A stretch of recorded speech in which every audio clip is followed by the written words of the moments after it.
大家好，我是面具人，观众朋友们，你们说说这几天怎么天天出大事儿呢？哎呀，真的是奇了怪了呀！这面具人的节目播出到现在，没有一天是不发生大事儿的，这究竟是为什么呢？太巧了，今天又出大事儿了。近日，吴亦凡的瓜持续发酵。7月31日，据北京朝阳警方通报，吴亦凡涉嫌强行发生不正当男女关系而被刑事拘留，罪名就是诱骗、诈骗和那个强行什么什么什么的罪。萝卜炒大葱，你们懂的就行了。有些词汇呢，我不能说的太暴露啊。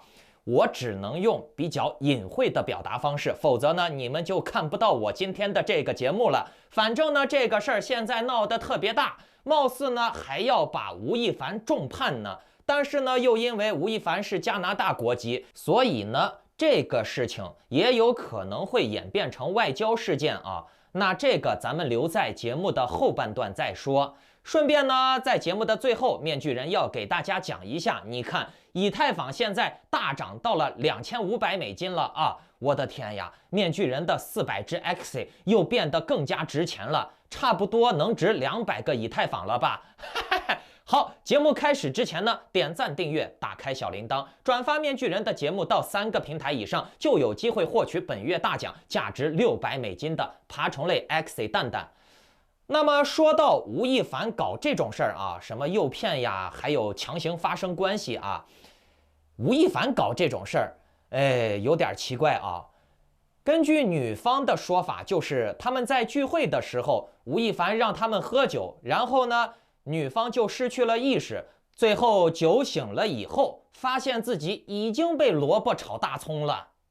面具人，我也觉得这个事儿有点太匪夷所思了吧。首先呢，吴亦凡是众多中国的少女美女眼中的男神呀，多少女人梦寐以求，想要给吴亦凡当女朋友，或者是嫁给吴亦凡。然后呢，你们看吴亦凡他不缺钱，也不缺名气，而且呢，外形也不错，长得也帅，人高马大的，对不对？还玩这个什么嘻哈说唱，最时尚、最潮流的东西，有无数的少女粉丝。我觉得吧，吴亦凡搞这种什么诱骗别人呀，搞别的女的呀，不太现实呀。这么多美女倒贴吴亦凡的，应该都是数不尽的呀。你说吴亦凡搞这种烂破事儿，可能性真的不高。或者说吴亦凡有没有什么癖好啊？因为吴亦凡是加拿大人，看网上现在还有人说，在中国的土地上就要遵守中国的法律，不枉不纵，以事实为依据，以法律为准绳。面具人，我觉得这个话说的倒是没毛病，很正确，大家都应该遵纪守法。如果吴亦凡真的是干了这些个龌龊变态事儿的话，被法律制裁也是应该的。可问题是，中国的法律公正吗？中国的媒体公开吗？对不对？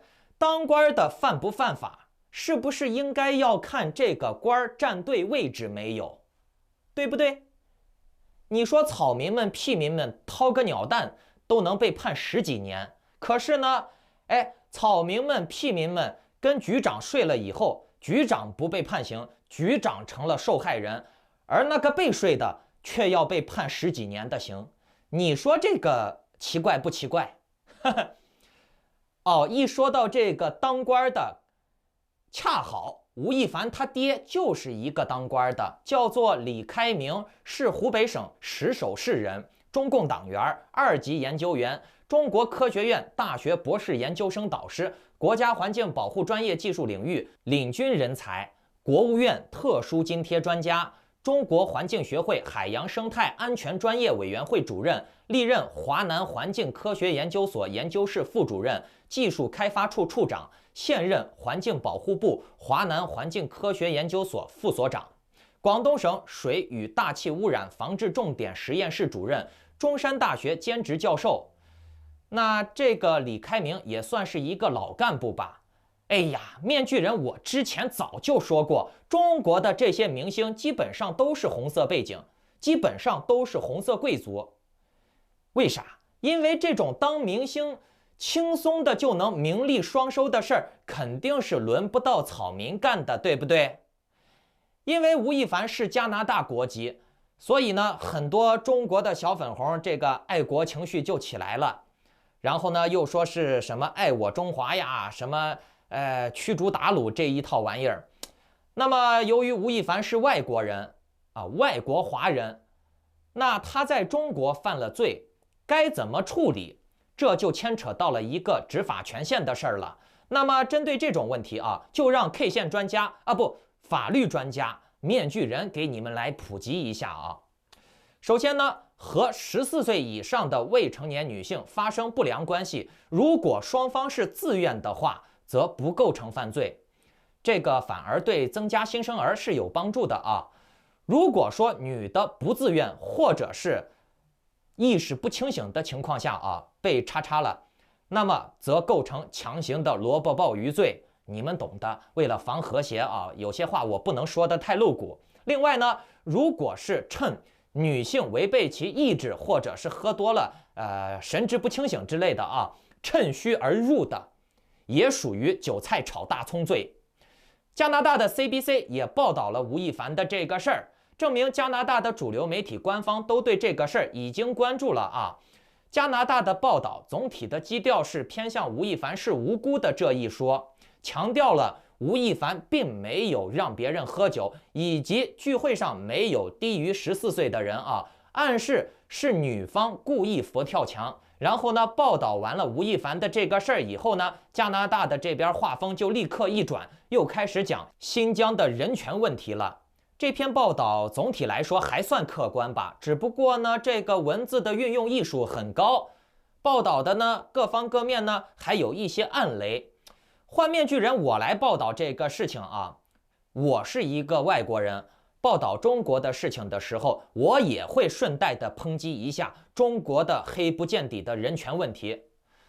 然后呢，至于中国的执法权的话，吴亦凡呢，他是加拿大人，可他就算是加拿大人，但是呢，在中国的领土触犯刑法的话，中国也是可以抓捕他判刑的，除非呢，吴亦凡是具有外交豁免权的官员。当然了，吴亦凡显然不是呀，又或者加拿大要求引渡吴亦凡，可是呢，加拿大和中国的这个引渡协议还有一些细节没有落实，加拿大和中国是没有完全的引渡协议的，所以呢，加拿大想要引渡吴亦凡的话，只能单独的和中国政府去协商，就像是特鲁多这边和习近平商量一下，咱们来个人质交换，孟晚舟换吴亦凡，否则呢，面具人我估计啊，吴亦凡想被引渡回加拿大没戏啊。当然了，网上还真有这种传言呢，说拿吴亦凡来换孟晚舟。不仅如此呀，还有更厉害的传言呢。大家来看这张图，有一位叫做盘古社区的网友爆料，他是这么说的：根据可靠消息，吴亦凡的母亲已经开始购入比特币，转移吴亦凡的几十亿的资产。这个盘古社区的名字听起来怎么那么的耳熟呢？应该是和郭文贵有关系的吧？哎呀，反正郭文贵团队爆的料每次都是挺刺激的啊。好了，不开这些玩笑了，咱们正经的来说一下币吧。刚才说到了比特币了嘛，比特币从7月26号已经开始一路上拉到了目前的41000美金的位置，以太坊今天呢也暴涨到了2540美金。哎呀，我一看到以太坊涨了，我心里面那个扑通扑通的爽劲儿呀就发射出来了。面具人的400只 XC 瞬间又更加值钱了，我这一觉睡起来，口袋里面忽然就多了40万人民币呀！为什么币圈最近会暴涨呢？大家有没有想过这个问题？大家都知道，快接近10月的拜登的4万亿大基建就要落地了，对吧？这些钱当中，哪怕只有一丁点儿进入了币圈，那都是不得了的大事儿呀！而且呀，纽约时报也公布了一个消息，大家来看这张图，说的就是美国两党也对拜登的印钱计划达成共识了，再加上民主党控制了参议院、众议院的多数席位，这4万亿就算是板上钉钉啦。所以呢，面具人建议大家在这段时间要谨慎投资，因为接下来会有2个极端的现象出现，很有可能是庄家们，包括共产党啊，尤其是共产党，他会抓住这个机会。这是一个重创美国经济的好机会。接下来的2个月啊，按照某个大神的说法，就是不是暴涨就是暴跌，大家注意好控制仓位，要么平仓，要么加仓。面具人，我预判接下来的局面啊，接下来的局面啊，就会像这样涨，一路暴涨到10月，或者是整个加密货币的市场会再度血跌，跌到新的低位。然后呢，再等待10月的暴拉。所以呢，刚才那句话没毛病。这几天呢，不是暴涨就是暴跌。接下来的几个月呢，不是暴涨就是暴跌。大家注意好控制仓位，不是平仓就是加仓。面具人，我个人觉得啊，现在整个加密货币市场想涨，也不一定能涨上去。首先呢，以美国为主的西方市场啊，他们没钱。美国人民没有子弹呀，拜登印的钱还没发下来呢，对不对？其次呀，我认为啊，该如何重创美国的经济呢？这是一个问题。站在咱们东方来说，站在中国的角度来说啊，他一定会抓住任何的能重创美国经济的机会。也就是说，该如何重创美国经济呢？大家仔细想一下啊。你听面具人我说的这个策略对不对啊？那就是在10月之前营造一种币圈金融繁荣的感觉，然后呢，诱骗大量的韭菜进场追高。这个时候呢，共产党收矿场这半年积攒的子弹啊，再到一个高位一次性发射，然后呢，再引发暴跌。割的就是这些高位入场的人，然后呢，共产党自己套现，这等于就是直接把美国印的钱割走了一部分，只留下泡沫。反过来我们再看啊，如果说现在就砸盘，把整个加密货币市场砸得太低，那么这样的话，让美国人抄到底儿了，就不好玩了。到那个时候，你说你共产党，或者是你想摧毁美国经济，在那个时候你是要加仓呢，拉高呢，还是要怎么办呢？你在那个时候进场加仓，那你就很容易被割呀，对吧？或者是你在那个时候你把子弹给发射掉，那人家美国佬在底下接着呢，对不对？所以呢，面具人我个人观点啊，比特币、以太坊很有可能会在这2个月啊，真的就是嗖的上去了啊！为啥？刚才已经说过了，对吧？现在是8月1号，距离拜登的大撒币计划还有2个月，是涨是跌，是不是牛市来了？我们接下来就可以拭目以待。不过呢，最近的风向真的是不稳，还有很多的大量的 NFT 游戏在井喷，火山喷发，包括国际金融对战。哎呀，最近的局势风向确实是太乱了，水也很浑，这真的不是一般人能看清的。所以呢，我建议啊，在座的各位的新币圈朋友啊，新韭菜们，不要激动，不要无脑梭哈。我能给到在座的各位的最好的建议就是少碰合约，少碰合约，合约一定是要少碰的。那么我给你们的第2个良性建议就是稳定能赚钱的建议就是可能有些人都猜到了，那就是买 Axie 撸 SLP， 这是最稳定的，又能赚以太坊，又能赚 SLP， 又有被动收入，又有主动收入的稳定的赚钱的办法。然后呢，面具人的400只 Axie 以及我的慈善机构的学员们都会沾光，因为以太坊涨了嘛。你看以太坊涨了以后 Axie 就会涨。如果说接下来的2个月以太坊就这样嗖的上去了，那面具人的400只 Axie 以及我的慈善机构的学员们，还有我的会员群友们都会沾光。对不对？我们人均手里面都有大量的 Axie。我现在光靠 Axie 一天就能赚个1-2万的 SLP。我的会员加起来每天有几十万 SLP 的产量吧。